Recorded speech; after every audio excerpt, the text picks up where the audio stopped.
how do you think the world is watching America right now as we're embroiled in our politics? RNC a couple of weeks ago, now we've got the DNC. What do you think the world is saying? Well, look, I think the world is used to our process, which is an unusual one around the world, and so they pay close attention. I don't think they're surprised that it's, contentious and there are twists and turns. That's what they've come to expect. But I do think that they understand this is a particularly consequential election for America's standing in the world, and how we are going to work with our partners and allies and ensure national security and stability and prosperity around the world. Vice President Kamala Harris, the presidential nominee for the Democrat Party. This is a very important, you said consequential moment for her in her life. What will she have to say to the American people that will reflect on the image that has been cast about her from your former boss, President Barack Obama?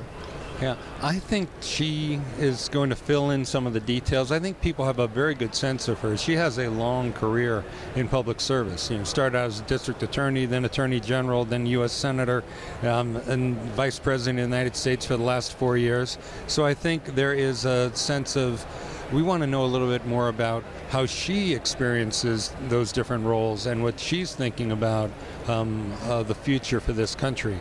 And they want to hear it from her lips. But in terms of, needing to define herself, I think she's well defined in the public.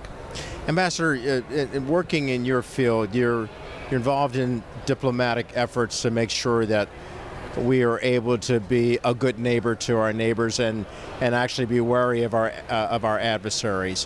What do you think she has to say about what's happening in Ukraine as well as what's happening in Israel with regard to the issues that we're facing from Russia, from Iran and its proxies, and the difficulties that we see between Palestinians and Israelis? Yeah. I think our allies are looking for her to first reinforce our commitment to their protection, our commitment to their physical integrity and security, which was really the beginning of both of those conflicts, where one of our allies was either invaded or attacked by people from another country, from another space.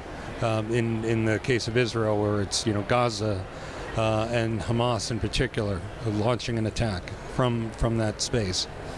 I think so. First, they need to know that she's committed to the security of our allies. What's the message that we have to send to China, particularly the CCP? And we know that they can be very adversarial with us.